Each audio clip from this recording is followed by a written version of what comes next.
Ассалаумалейкум. Здравствуйте, ребята, каналына қош келдіңдер. Бұйырса бүгін Кроносымыз өткен серияда дайын болған алан қалауымен сатылып жатыр. Ана жігіттер кеп қарап, көліктерін ұнатып алып жатыр, короче. Бұйырсын. Бізде осындай көліктен тағы біреусі бар. Алла бұйырса, осы серияда көрсетем. Ал, кетті көлік. Құтты болсын жігіттерге. Так, Mazda жаңа есіне құтты болсын. Енді барынша бізге осы гаража кіріп отырған көліктерді осы YouTube-қа салып отырайын. Сіздер сұрадыңыздар, біз жасадық деген сияқты. Так, Kia Seltos, корейский сборка, дилерден алған екен. Так, мынандай PDR бар. Так, бампер покрас, мынау PDR. Осы жерінен кішігірім осындай болғаннан қазіргі жаңа көліктердің қараңыздаршы, сүйегі бұрынғы ескі көліктерде емес. Былай қарай смещение беріп кеткен ғой. Мына жер былай кірген, зазор бар. Мына жер былай біздің тілмен айтқанда туып кеткен ғой, былай айтқанда көрініп тұр ғой. Қазір артқы бамперді шешіп, мынаны PDR-ін жасап, зазорын реттеп, мына PDR-ін жасап, мынау покрас. Сосын мына екі есікте ұнамай тұрған жер бар. Так, мынау тампон. Мынау тампон. Негізі мына есікті бұрын бояған ғой. Сол, сәл некачественный болып қапты да. Біз енді бұны клиент сұрады, біз жасап береміз. Так, мынау тампон, мына сызықтар кетіріп беру керек. Артқы багажник PDR, бампер покрас. И мына жер тоже PDR. Алла бұйырса көреміз қалай шығатын. Мен енді кеше бір көлік керді бізге. Қандай шери ғой деймін, по-моему.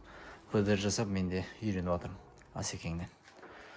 Жалпы Seltos'ты бітіреміз. Так, мына жерде Sienna досымдікі, ар жағында Кронос бар. Алла бұйырса оны алда көрсетем. Мына жақта Corolla кеше келген покраскаға. Бұл иншалла бітіп тұр. Жалпы сондай жұмыстар кетіп жатыр. Негізі қандай көлік жасасақ та алда YouTube-қа салып отырамыз иншалла. Так, Seltos дайын. Мына жерін тампонкасын жасап, қазір полировать етіп жүрем. Так, бізде бампер бойы алды. Так, мына жерінің зазоры қайта қойылды. Мына крыло шықты. Мына жерде кеткен краска сәл темный болып тұр. Тампон жасап қойдық. Так, содан кейін мына есікті более-менее реттедік енді. Бірақ сонда да қотыры бар. Кешегісінен сәл дұрысырақ. Бірақ негізі мына есікті толық бояған дұрысырақ. Так, мына жерде болатын бір жерлерінде тампон. Осы мына есікте царапина болатын. Оның да әміне көрініп тұр ғой. Біраз көзге түспейтін деп жасадық. 100% емес, бірақ көзге білінбейді. Так, Seltos дайын. Алла бұйырса бүгін беріп жібереміз. Мына жерде жаңа бамперде тампон жасаған жерінің ғана полировкасы қалды. Және выдачада бүгін кеше көрсеткен Corolla. Тағы бір көлік келді, оны алды көрсетем. Да, жігіттер, Seltos пен Corolla выдачаға дайын. Клиенттарына звондап қойды, хозяиндарына. Так, бізде мынандай повреждениемен Camry 30 келді. Подписчик жігіт екен. Кішігірім осындай ДТП-ға түсіп қалғаны бар екен. Так, өзінде бар нәрсені жөндейміз. Енді фара ғана ауысады, бампер тоқылып қайтадан жасалады. И крыло боялатын екі деталь. И артында бір PDR бар.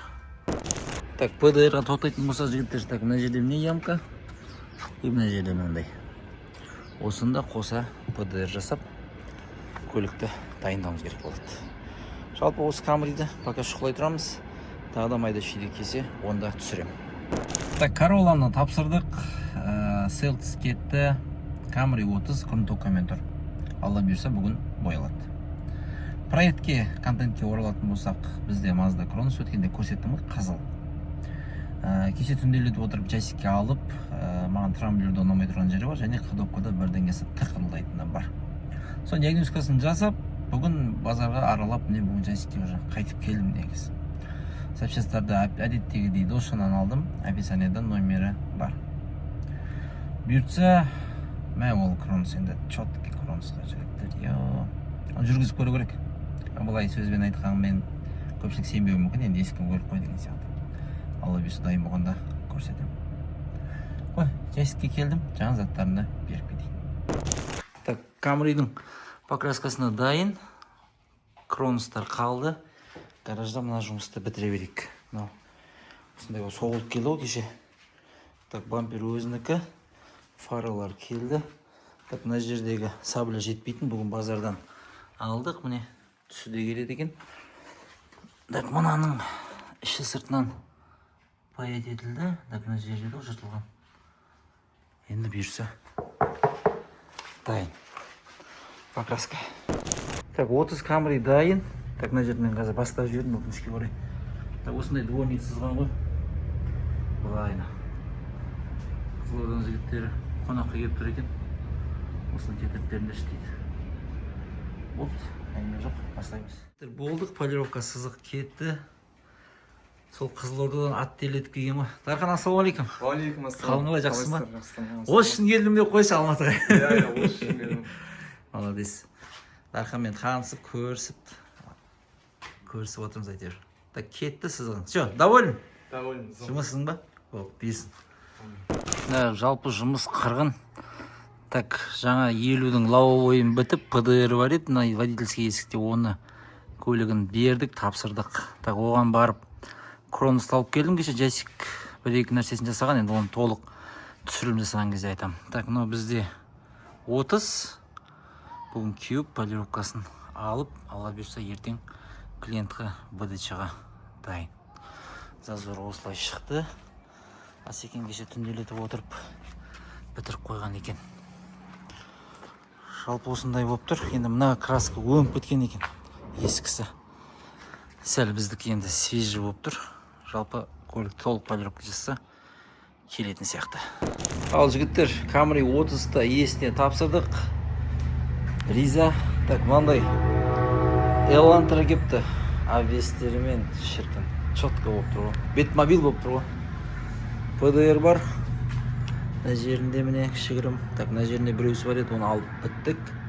Мынаны шығаруымыз керек. Бүгін бізде уже среда.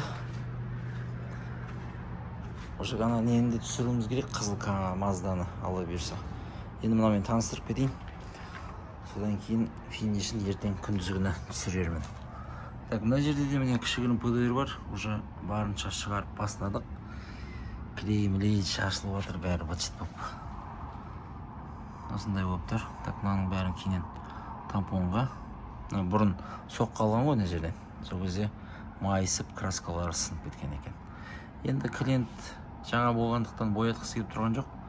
Барынша ПДРмен жөндейміз. Енді тампонда 100% идеал болып кетпейді, тампон жеткеннен кейін. Бірақ хозяин барин солай дейді. Кішігірім зазор кетіп қалғаны бар екен багажда. Мына жағы бізде көтеріліп тұрған не. Соны отырғызып берсеңдер дейді. Сосын артқы бампер. Енді Асекеңмен сөйлессем, негізгі келген себебі осы ПДР, жаңа стойкада көрсеткен.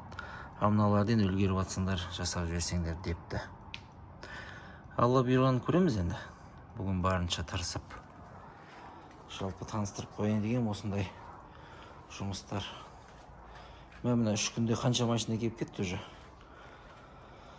Біразын ұрып атырық қой. Жалпы, мына көлік қалай дейсіңдер жігіттер? Әдемі болып тұр, накладкаларымен, дисктарымен четко.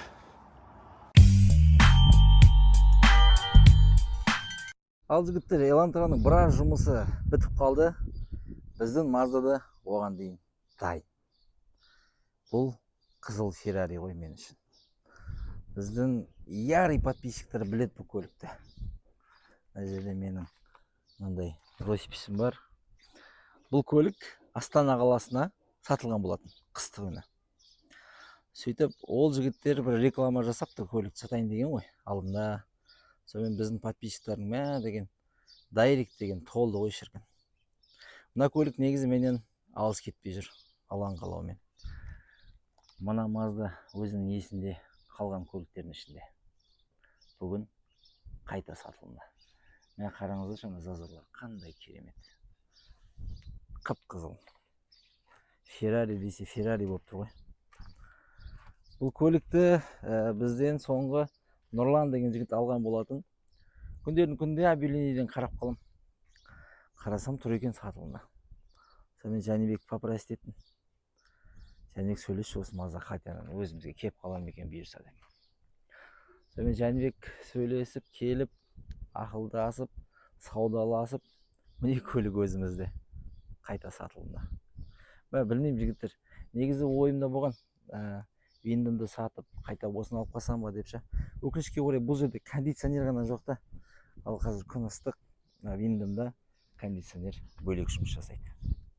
Сонымен қой, бұл көлікте бір жанға бұйырсын деп сатылымға шығарып жатыр. Mazda Cronos бұл көлікті Алматы қаласынан бір қолдан алған болатынбыз. Сонымен біз толықтай боядық, сол покраскасымен әлі де тұр. Көлік әліге дейін идеальный состояние ғой. Кім айтады, 93 жыл дейді машина. Кузовы да, басқасы да четко. Мынаның іштері қатты лас болатын. Сол химчисткамен әліге дейін тұрған сияқты ғой. Бізден алған жігітте көлікке негізі жақсы қарайтын жігіт екен. 348 мың шақырым болып тұр. Өзінің оригинальный пробег жігіттер. Мына состояниесі деген альхамдулилля болып тұр ғой мынаңшы. Бөлек мынау бәрібір жүрсе.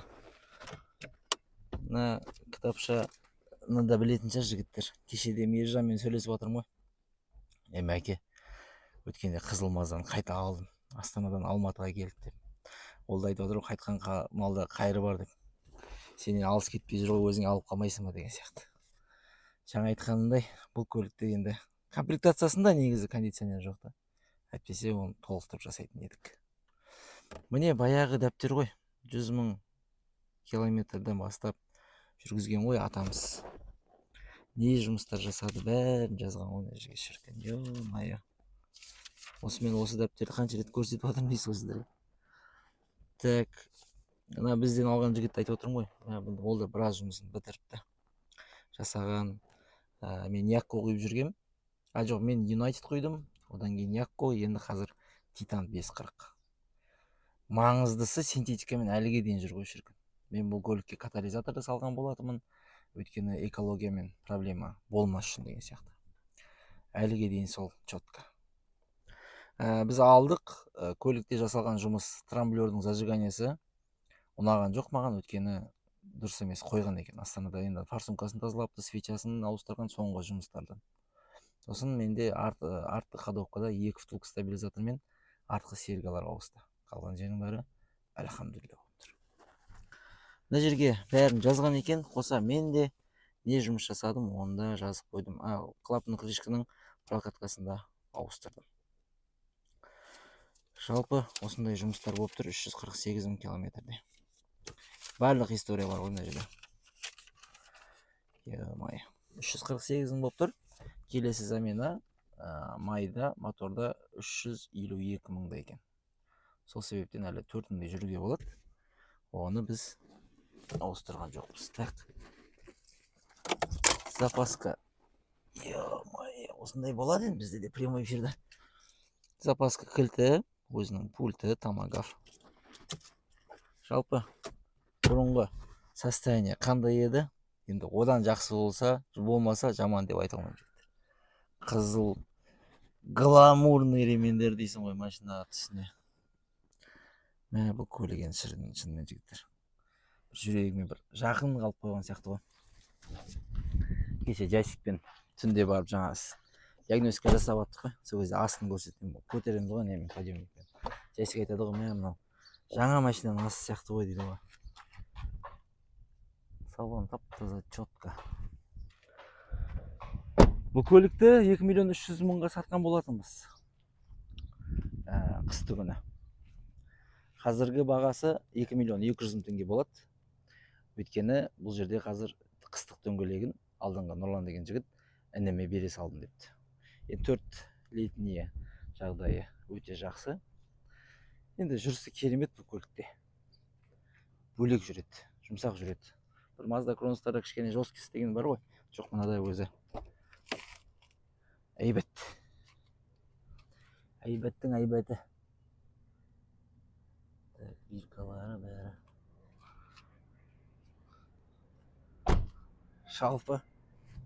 Енді көп мақтады демейді жігіттер, бірақ шынымен ғой. Барды деу керек қой. Ескі көлік мақтамағанда нені мақтайсың? Енді ойлаңыздар, 93-ші жылғы көлік әліге дейін жанып тұр ғой. Mazda Cronos Ferrari деп қоясың ғой, Так, багажник не отыр екен? Айтпақшы, мына значок жетіп түспейтін. Алдым негіз. Онда толықтырып салып қойдым. Осы серияда. Так, наиба поликті де баяғыда мен салғам. Сол күйі тап-таза болып тұр екен ғой әлі. Опа. Отлично. Так, бұл көлікте корректор фар бәрі жасайды енді. Барлық не жоқ. Проблем жоқ ешқандай. Так, азун 2,5 тұр. Мына жерде дневной ход ТХО тұр. Ақ болып жанып тұрады, бір бассаңыздар. Сонымен күндіз жүруге болады. Түнде азун, дальныйда асырам 1000 Вт тұр. Фардың жарықтығымен енді вообще проблем жоқ. Так, бір оталдыр жіберейін. Трамблер зажиганиеден кейін. Көпте қыздырған жоқ мұ жаңа? ABS қосылғанына дейін біліп отырасың ғой, естіледі. Жұмыс жасау барысы осындай. Ешқандай посторонний звук жоқ. Гидрокомпенсатор басқа дегенмен сау. Глушитель таза. Таңертең оталдырғанда да көк түсінде басқасы да ештеңе жоқ. Әдемі. Жұмыс жасау барысы керемет. Жалпы білмеймін енді, бір кісіге қайта бұйырсын. Астанадан Жәнібек алып келген болатын. Астананың жолын толықтай біттік дейді ғой. Жол керемет екен дейді. Сосын мынау да неке. Көп Маздада істемейді негізі. Мынада проблема жоқ. Так, сигнализация мынау автозаводымен, өзінің турбо таймерімен, так, жұмысшылық жұмыс жасайды. Тормоз басасын, көлік өшеді. Магнитофон GVC негізі өткен жасыл Cronos'та да осындай тұрған, сонымен ойланып қалдым негізі. Сол жылдарда өзімен келдім екен, или осы жақта бір сатылымда лидер болдым екен. Осы GVC ол көлікте де тұр, бұлда да тұр. Флешка мен диск қана. AUX бар айтпақшы. Енді Bluetooth жоқ. Көп сөйлет демеңдер, көп мақтат демеңдер, енді барды бар деу керек. Жалпы бүгінгі серия сәл қысқарақ болды әдеттегіден. Роликтер арасы созылып баратыр ғой, өздеріңіз білесіздер. Енді қандай жұмыс жасадық барысында көрсеттім. Осы 3 күнде сонша көлік келді, мына Cronos'ты да біттік. Жалпы сол. Жұмысымыз болса, арнамызға тіркеліп қойыңыздар. Енді бұл серияда мобилографтар бізде жоқ, өзім осындай түсірім жасадым. Ой, мынау несі? Бәсе. Жалпы айтайын деген жігіттер, осы серияда соншама көлік болды. Мына Маздада сатылымға шықты. Егер де сіздерде де көліктеріңізде кішігірім жұмыстар керек болатын болса, Асекеңнің номерін описаниеда қалдырдым. Және де мына көлік қызықтырып жатса, ол номерді қалдырдым. Хабарласып, бір жанға көлік берсін. Арнамызға тіркеліп, лайк басып, аман жүріңіздер. Біз сіздермен келесі серияға дейін қоштасамыз. Ассалаумағалейкум. Аман бол халқым, халқым менің.